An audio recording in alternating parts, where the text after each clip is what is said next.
Taiwan is located in the Western Pacific, across the sea from mainland China. In Qing times, its second biggest city was Lugang in central Taiwan. Lugang has been a trading center for centuries, but few know that the Lugang eel industry has flourished too. 60 years ago, with the help of the Council of Agriculture Fisheries Research Institute, eel husbandry became the most important business in Lugang. Centered there, eel husbandry spread across southern Taiwan to Yunlin, Jiayi, Tainan, Kaohsiung, and Pingdong. This industry now brings in 20 billion NT dollars every year and has earned Taiwan the reputation as the land of eels.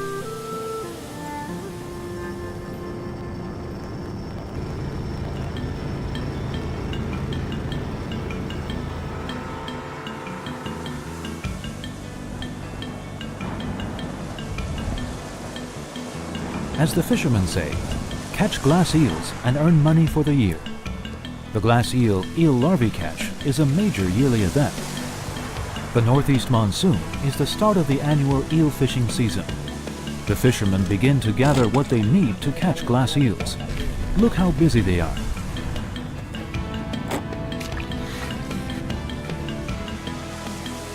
Originally, glass eels were sold by weight and were only about 50 cents each. But because there were so many of them, they enabled poor fishermen to move from leaky bamboo houses to solid brick homes. Now they live in imposing villas and own tracts of land.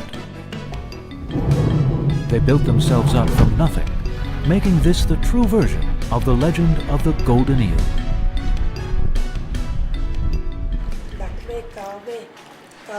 Today, glass eels are sold individually and cost 50 NT dollars each. Even though they cost 100 times more than they did before, the yearly catch is only 1% of what it once was. So fishermen don't make any more than they used to. Where did the other 99% go?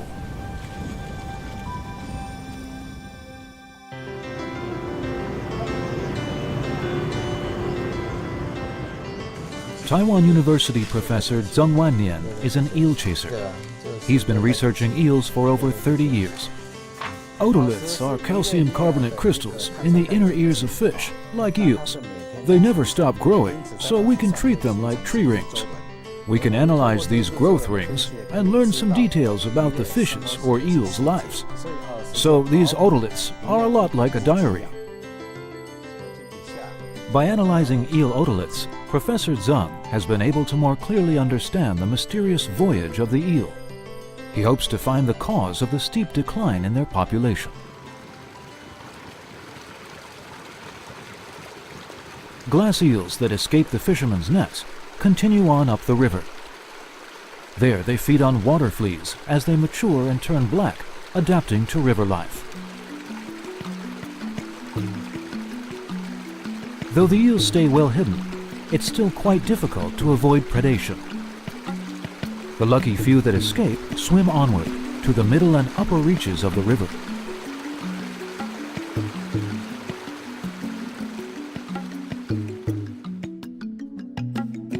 Eels caught by fishermen are sold to traders and taken to southern Taiwan.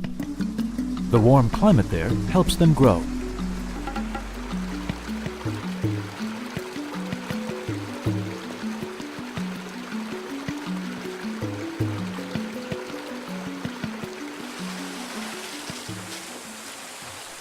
In March, it's time for their graduation voyage. They go through a long pipe to the separation pool. On this nice bright day, workers select a screen that fits the client's needs. Then they run the water through it to separate the eels by size.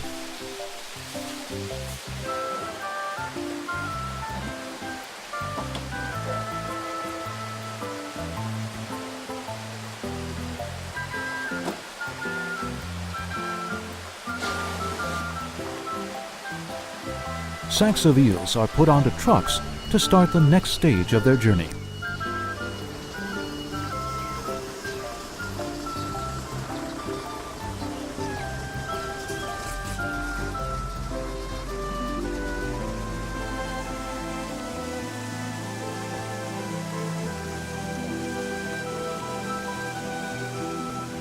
Small eels are put into ponds so that fishermen can fatten them up with special food.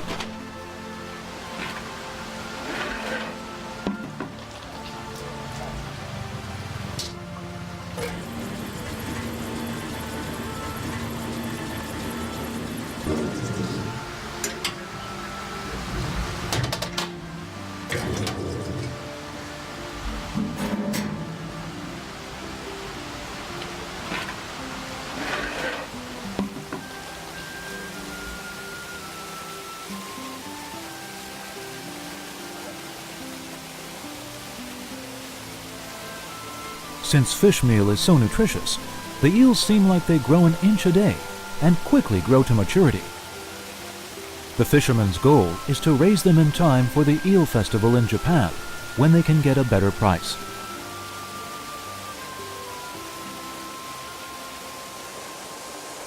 Traditional and scientific ideas are used in concert. This is why, over the past 40 years, the Taiwanese eel industry has towered above the competition. Whatever feed is used, water quality in the tanks is monitored by computers. This is one reason Taiwanese blue eels are prized in Japan.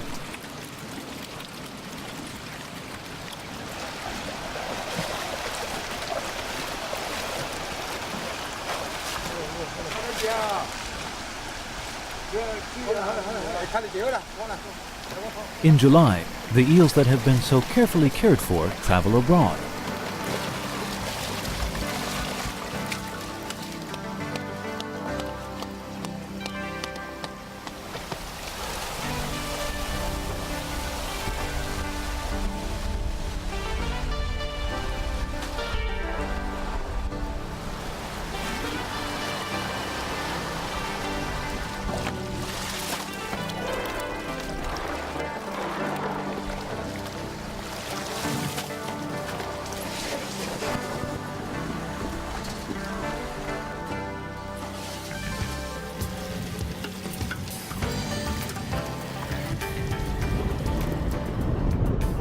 Taiwan's excellent transportation network cuts down greatly on travel time and improves the eel's survival rate. This is what allows Taiwan to compete with the mainland in live eel exporting.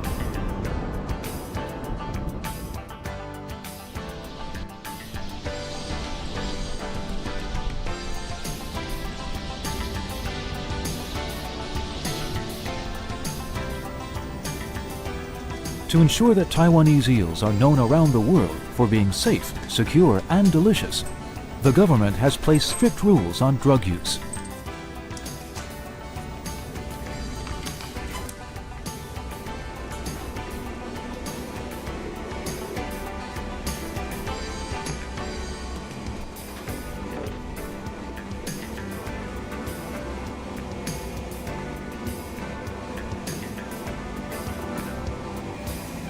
Also, there is strict drug testing for the eels before the fishermen can apply for export licenses.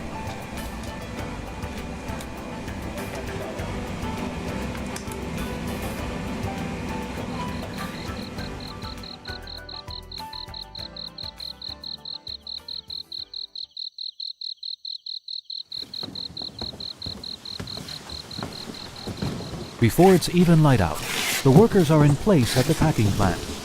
It's a race against time.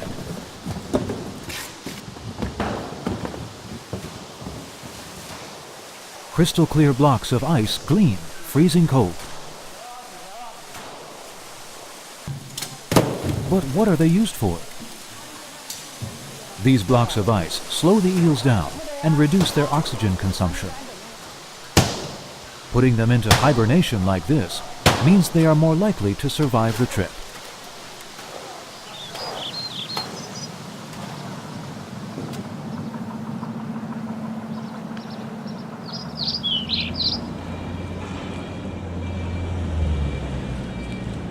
Taiwan's eel packing plants are almost all right next to airports, which cuts down on travel time.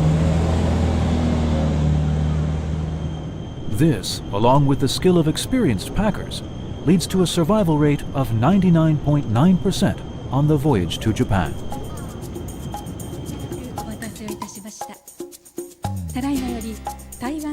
Because of this, the Taiwan Eel Farming Industry Development Foundation holds press activities in Japan to promote Taiwanese blue eel.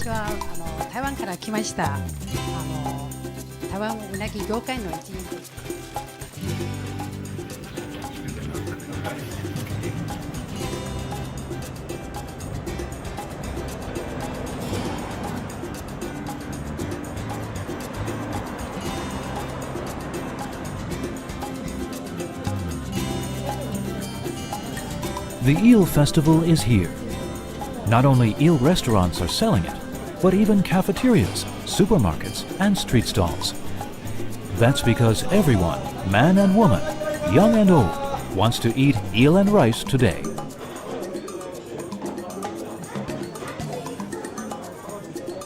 Because eel is rich in vitamin A, vitamin E, and collagen, eating lots of eel can slow the aging process, help your skin, and make you healthy. It's like an edible cosmetic. Chinese people traditionally eat eel in stew, but due to Japanese influence, roasted eel is becoming more popular.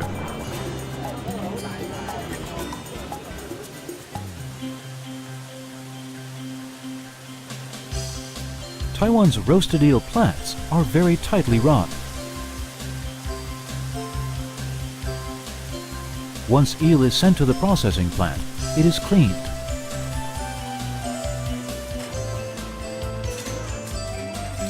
The whole plant is a dust-free environment.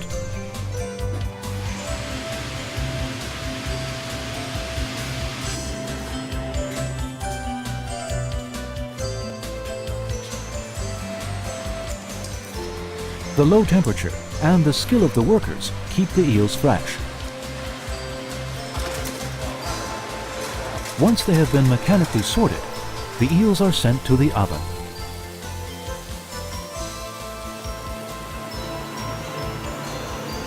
When we see the eels again, they have been cooked,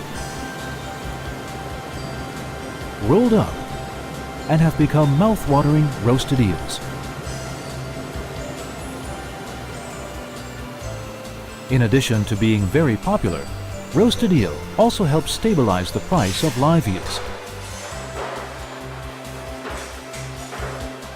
It really is an amazing success story.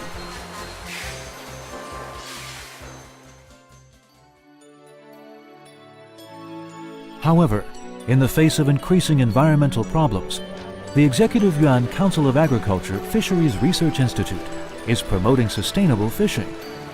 Every year, they release eels into particular rivers, hoping to increase the wild eel population.